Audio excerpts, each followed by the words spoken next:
verdade. Meu nome é Eduardo Tomazini, eu estou aqui da Central das Escrituras para ajudar você a entender um pouquinho melhor os discursos do nosso profeta vivo, presidente Russell M. Nelson.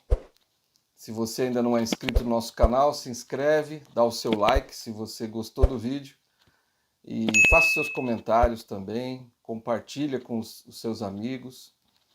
E hoje nós vamos então falar sobre um discurso, na verdade foi vamos dizer assim, né, o presidente Nelson dava as boas-vindas lá nos seus discursos, né? Ele faz muito isso, né? Na verdade hoje ele não está fazendo tanto, não está aquelas mensagens iniciais, né? Ele não tem feito muito, mas ele tem feito mais no final das conferências gerais. Então, essa aqui é uma mensagem que ele deu em outubro de 2022, no ano passado, na última conferência do ano passado. E ele falou sobre algumas coisas, né, dentre elas o que é a verdade, que é o que a gente vai abordar com mais tempo hoje. Ele começa falando a respeito da importância, né, das conferências de jovens, que as conferências de jovens que foram realizadas em todo o mundo, que são aqueles FSYs, né?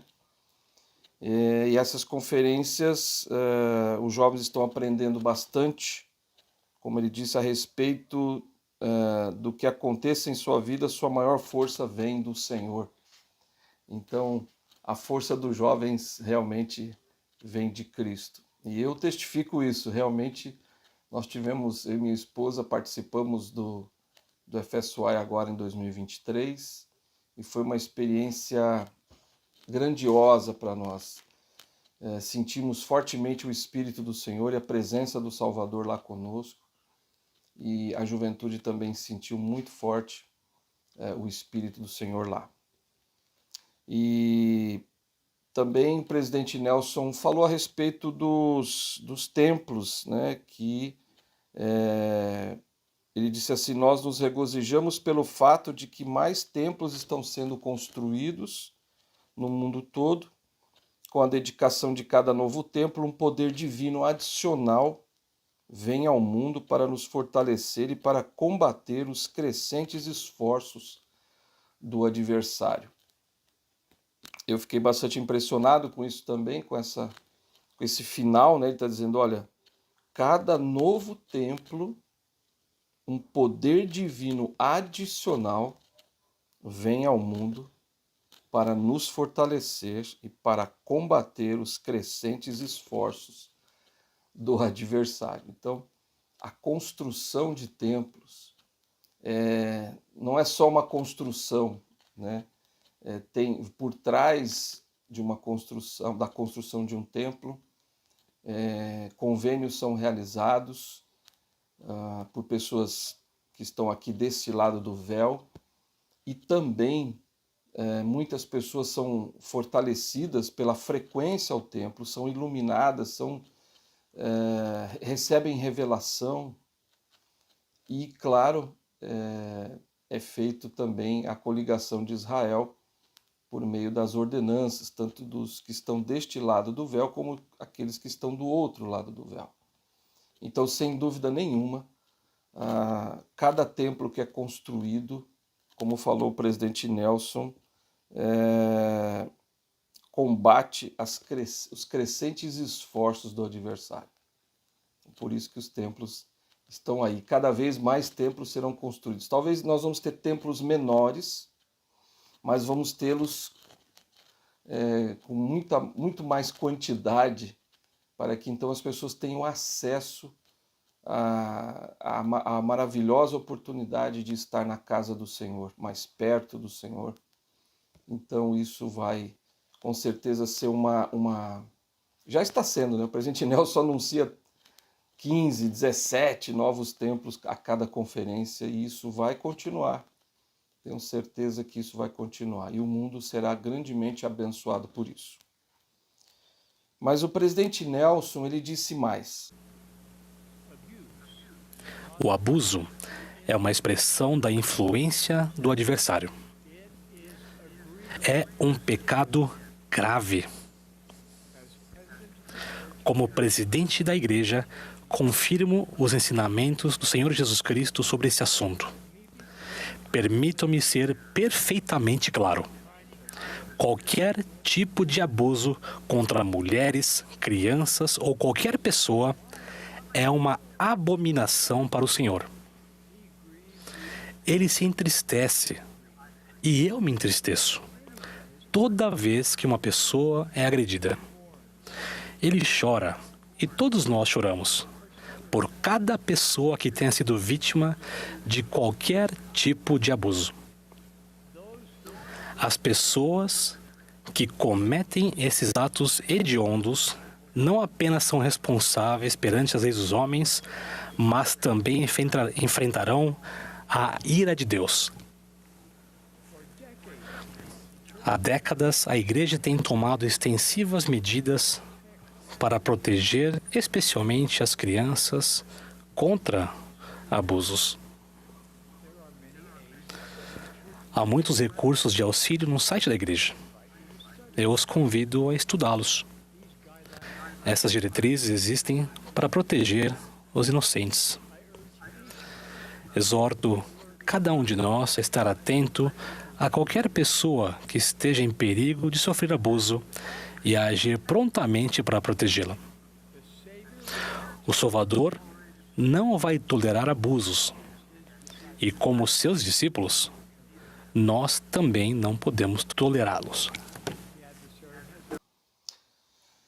É forte essa mensagem aqui, essa parte da mensagem, né? Ele falou primeiramente da conferência de jovens, depois ele falou de termos mais templos, mas ele agora faz uma exortação. Como profeta de Deus, ele tem todo o poder e autoridade para fazer isso, e ele chamou a atenção daqueles que cometem abusos contra crianças, contra mulheres, enfim, contra qualquer pessoa. E ele foi muito claro sobre isso, e ele falou, ele usou palavras fortes, mas não poderia ser diferente, porque esse tipo de abuso, né, esse tipo eu diria, além de quebrar as leis de Deus, também é um crime que tem sido cometido, e nós não, e a igreja, né, presidente Nelson falando que a igreja não pode permitir esse tipo de coisa aconteça. Nós devemos, ele até fala aqui que nós, eu gostei do que ele disse assim: exorto a cada um de nós a estar atento a qualquer pessoa que esteja em perigo de sofrer abuso e agir prontamente para protegê-la. Então, nós também temos esse dever de proteger as pessoas, os inocentes, contra abusos. Nós não podemos permitir. Isso precisa ser levado às autoridades da igreja e às autoridades policiais, enfim, criminais. Então, é importante que nós tenhamos isso em mente.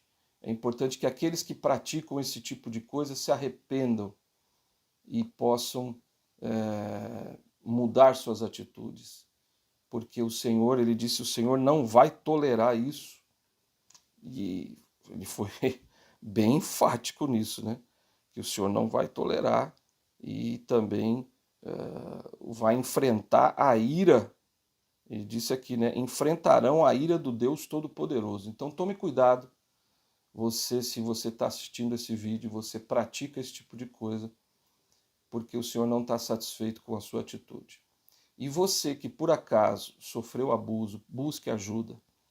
Se você está sofrendo abuso, busque ajuda. Não permita que isso tenha continuidade na sua vida. Busque a ajuda dos teus líderes e busque ajuda também profissional e até das autoridades.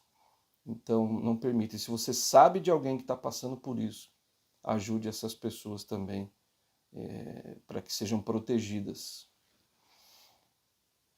Outro assunto que ele falou foi o seguinte: o adversário tem outras táticas perturbadoras. Entre elas estão seus esforços para ofuscar o limite entre o que é verdade e o que não é verdade.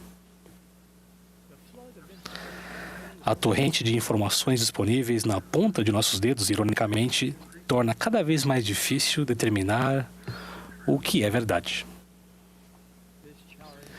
Esse desafio me faz lembrar de uma experiência que a irmã Nelson e eu tivemos quando visitamos um dignitário em um país onde relativamente poucas pessoas tinham ouvido falar sobre Jesus Cristo. Esse querido amigo idoso havia ficado bastante doente na época. Ele nos disse que durante seus muitos dias acamado, muitas vezes olhava para o teto e perguntava: o que é verdade? Muitas pessoas na Terra hoje só estão afastadas da verdade por não saberem onde encontrá-la. Algumas pessoas querem nos fazer acreditar que a verdade é relativa, que cada pessoa deve determinar por si mesma o que é verdade. Tal crença é apenas um mero desejo daqueles que erroneamente pensam que também não serão responsáveis perante Deus. Queridos irmãos e irmãs, Deus é a fonte de toda a verdade. A Igreja de Jesus Cristo dos Santos dos Últimos Dias abrange toda a verdade que Deus transmite a seus filhos. Quer seja aprendida em um laboratório científico, quer seja recebida por revelação direta dele. Fantástico, né? E também mais uma exortação aqui, né? Ele pegou firme em relação a isso também.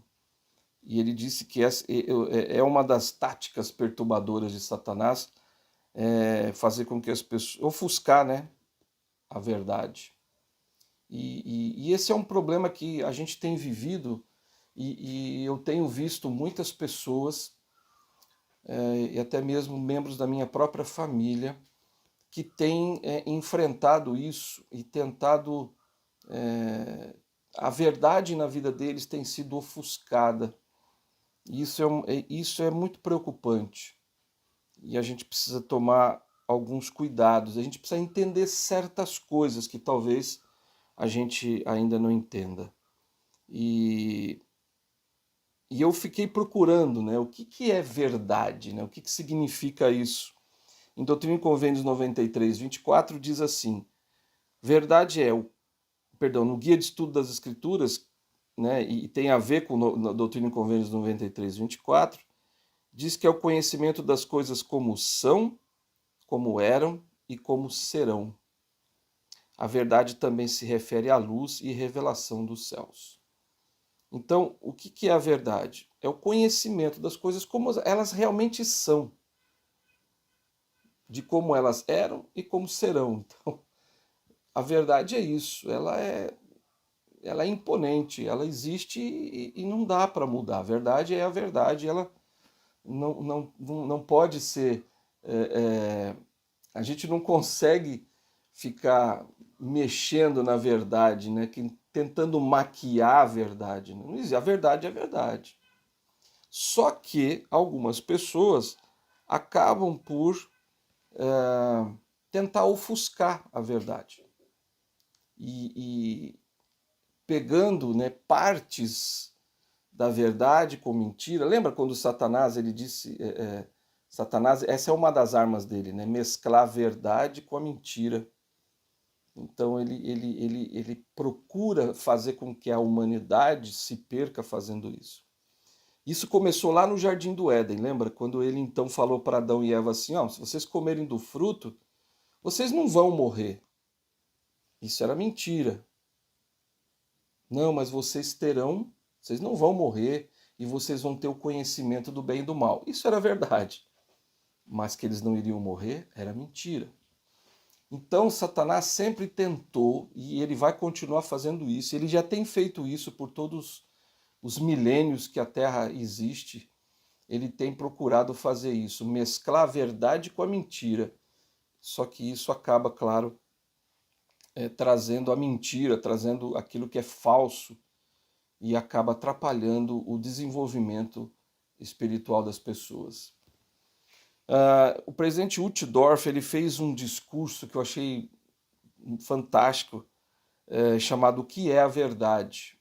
Ele na época era presidente, era membro da primeira presidência, em 13 de janeiro de 2013. Na verdade, não foi uma conferência geral, foi um serão que ele fez para o sistema educacional da igreja na época, para os jovens, né, adultos, solteiros e casados em idade de instituto. E é interessante nesse discurso é que ele chama muita atenção em relação a essa questão da verdade e que nós precisamos aprender a realmente aprender realmente a verdade e tomar cuidado com os fragmentos. É um pouco de verdade aqui, um pouco de mentira ali, essa mescla torna as coisas falsas, né? Ele contou uma experiência muito interessante, na verdade era uma parábola, mas que foi transformada em um poema, em versos, né? Os homens cegos e o elefante. Muito interessante e dá uma noção para nós do que realmente isso significa. Ele disse assim, que o presidente Nelson falou, né, sobre essa questão da verdade. 6 homens do Hindustão, muito ávidos por aprender, quiseram conhecer o elefante. Embora cegos, não o pudessem ver. Pelo que observaram, somente procuraram satisfazer. Então, no poema, então, cada um dos viajantes pegou uma parte do elefante e descreveu para os outros o que havia descoberto. Então, eram 6 cegos e eles queriam conhecer e entender o elefante, né? Como eles não podiam ver, eles queriam tocar e tudo mais para tentar identificar o elefante.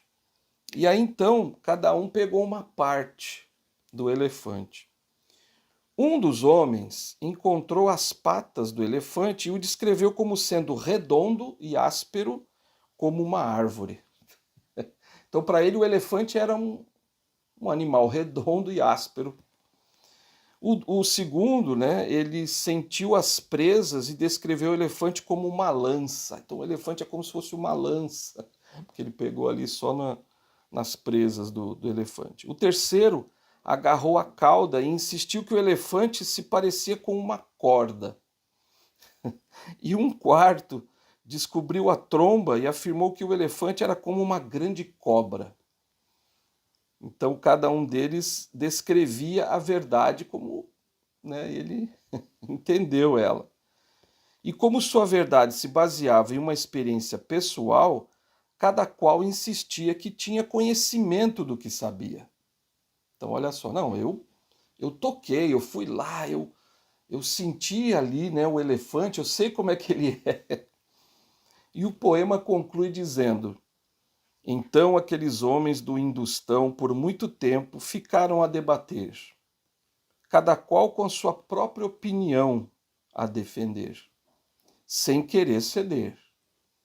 Embora cada um deles estivesse certo em parte, todos estavam errados em seu parecer. Muito, muito interessante essa história. E essa história, e essa parábola, né, vamos dizer assim, não é uma história verídica, é uma parábola que se transformou num poema. Ele está dizendo bem claramente como acontece com as pessoas, como é que as pessoas encaram a verdade, né? Elas têm as suas opiniões, elas se baseiam num dado ali aproximado, e aí ele transforma aquilo, não, isso aqui é a verdade. E não é um fragmento da verdade, não é a verdade toda, é um fragmento. E aí isso causa problemas nas pessoas. Ele disse, o Elder Uchtdorf, ele disse assim: cremos saber a verdade sobre o que é um elefante. Né? Todo mundo sabe que a gente vê o elefante. O fato de alguém fazer um juízo com base em um único aspecto da verdade e aplicá-lo ao todo parece absurdo e até inacreditável. Por outro lado, será que nos reconhecemos naqueles 6 homens cegos? Será que já fomos culpados de seguir esse mesmo padrão de pensamento? Isso aí é importante a gente parar para refletir. Será que às vezes a gente já não fez isso também? Isso a gente está falando aqui do Evangelho, mas se aplica a outras coisas. Já já vou dar alguns exemplos. Ele continua dizendo assim: suponho que o motivo dessa história ter se mantido tão popular em muitas culturas ao longo de tantos anos seja a sua aplicação universal. Contudo, parece fazer parte de nossa natureza humana adotar, olha só isso, né? Contudo, parece fazer parte de nossa natureza humana adotar pressupostos em relação a pessoas, política e religião, com base em nossa experiência pessoal, que muitas vezes é equivocada e incompleta. Agora pega, né? Pega muita gente, né? Eu acho que todos nós já cometemos esse erro. Eu já cometi, acho que muitos já cometeram, da gente pegar, né? Parte aí da verdade, a gente tem uma opinião, a gente não sabe o todo, a gente não conhece o todo para poder ter, para saber realmente a verdade das coisas. Isso se aplica a tudo, né? Ele falou da política, na religião e em relação às pessoas mesmo, né? Às vezes nós julgamos as pessoas sem conhecer o histórico, sem saber, porque ela fez tal coisa errada, nossa, ela é assim. Então, tem vários exemplos, né? Um exemplo que eu acho que é interessante é, por exemplo, Moisés. Moisés ele é conhecido, obviamente, como uma pessoa, um dos maiores profetas, mas ele fez coisas erradas. E se a gente pegar e falar assim, não, por exemplo, ele matou um egípcio. Por que ele matou o egípcio? Porque ele foi defender um israelita, ele acabou matando o egípcio e ele fugiu. Ele se casou com uma mulher fora da igreja. Antes dele ser profeta, ele estava lá vivendo como príncipe lá no Egito. Ele vivia na corte, né, lá do faraó. E ele se casou de uma forma política com uma mulher que não era membro da igreja.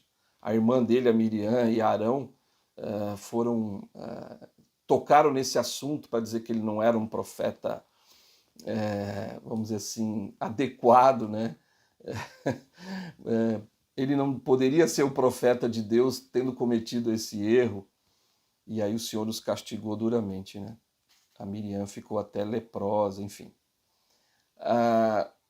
Então, por quê? Porque pegou aquele ponto ali, não, Moisés ele não é uma pessoa adequada para ser o profeta de Deus. Ele não está pronto para ser o profeta porque ele cometeu esse erro lá no passado. Não é assim que Deus vê. Essa não era a verdade. Ele era um homem pronto para ser o profeta. Depois ele cometeu erros? Ele cometeu, ele foi lá, o Senhor falou para ele, quando o povo pedia água, ele foi lá bater na rocha, o Senhor falou, bate só uma vez na rocha. Ele foi lá, ele estava tão pressionado pelo povo e tão indignado com o povo por causa das coisas, da forma como eles agiam, das reclamações deles, e o Senhor abençoava tanto eles e ele fazia tanto, e todos faziam, os líderes faziam tanta coisa pelo povo e eles não reconheciam. Ele foi lá e bateu várias vezes na rocha, saiu água. Só que o que o Senhor não queria que parecesse? Que foi Moisés que tirou a água da rocha. Então, ele foi castigado pelo Senhor por isso. Ele cometeu um erro e ele acabou nem podendo entrar na terra prometida, mas ele foi transladado, né? Então, você não pode, porque ele cometeu um erro aqui, outro ali, ou fez alguma coisa, você tem que entender o contexto todo, a gente tem que entender tudo. Moisés foi um homem de Deus, foi um profeta de Deus. Cometeu erros? Pode ter cometido, mas a gente precisa entender as razões, e também mesmo que tenha cometido, se arrependeu e mudou, e enfim, a gente não pode achar que as pessoas elas são aquilo que ela está fazendo ali, elas não são aquilo que elas fazem. Então, a gente precisa tomar muito, muito cuidado. Eu queria pegar um outro exemplo importante, que é o profeta Joseph Smith. A gente vê muitas pessoas criticando o profeta Joseph Smith. Porque ele fez isso, isso e isso lá no passado. O casamento plural. E começam a falar várias coisas do profeta, né? Especialmente em relação ao casamento plural, que ele se casou com tais e tais mulheres, com tais e tais idades, e as pessoas começam a fazer a criar uma verdade, ou pega partes, né, da verdade e vai misturando, e aí como o elefante, né, pega aqui a tromba, não, Joseph Smith é isso aqui, porque ele fez isso, ele é assim. Não. Qual é a verdade? Joseph Smith foi um profeta de Deus. Essa é a verdade. Não importa o que ele tenha feito, ele era um homem imperfeito, ele cometeu erros? Cometeu, com certeza. Todos cometeram, com exceção de Cristo, todos cometeram. Pedro cometeu vários erros. Adão e Eva comeram lá do fruto, né? São julgados até hoje por isso.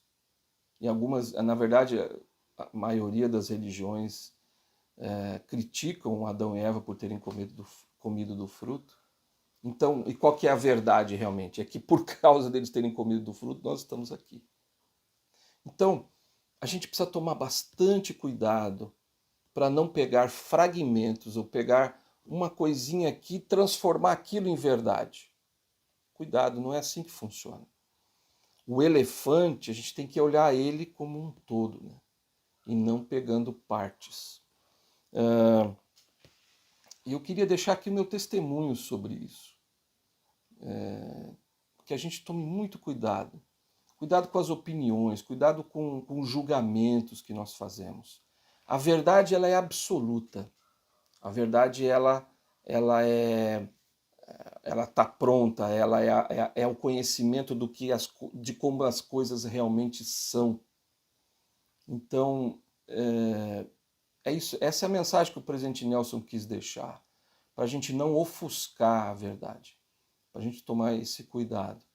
Não só em relação às coisas da igreja, mas em relação às pessoas, em relação à política. Muito aqui no Brasil tivemos vários, né? E nos outros países acontece isso também. Às vezes as pessoas têm como verdade, pegam algumas coisas.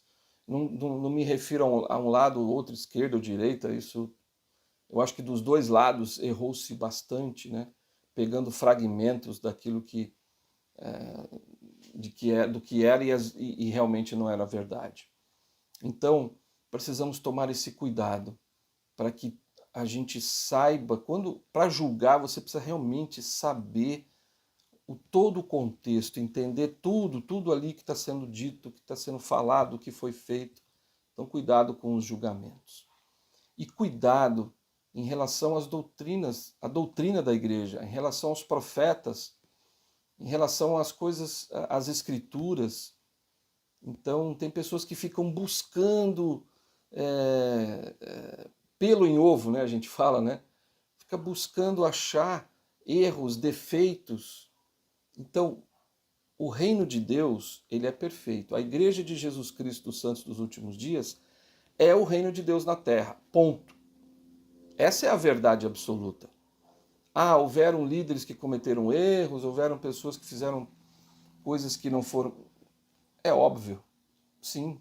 Isso no passado, isso no presente e no futuro talvez ainda venha a se cometer erros em procedimentos, mas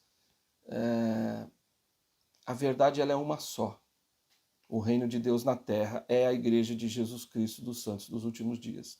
Independentemente do que as pessoas façam, independentemente dos procedimentos que são tomados. Pode não agradar um, não agradar outro, mas essa é a verdade absoluta. E nada vai mudar essa verdade. Ninguém vai mudar essa verdade. E Satanás justamente ele faz o quê? Ele tenta fazer com que as pessoas mudem essa verdade. E não tem como. Mas ele ofusca e as pessoas passam a pegar partes, né? E aí fica falando coisas contra a igreja, achando que aquilo é a verdade. E não é a verdade. A verdade ela é absoluta, e repito, ela é absoluta. E nada vai mudar isso, independentemente do que falem, independentemente do que façam, do que pensem. A verdade é única, é absoluta, é poderosa. E é assim que deve ser, e é assim que Deus quer que seja. Te vejo no próximo vídeo.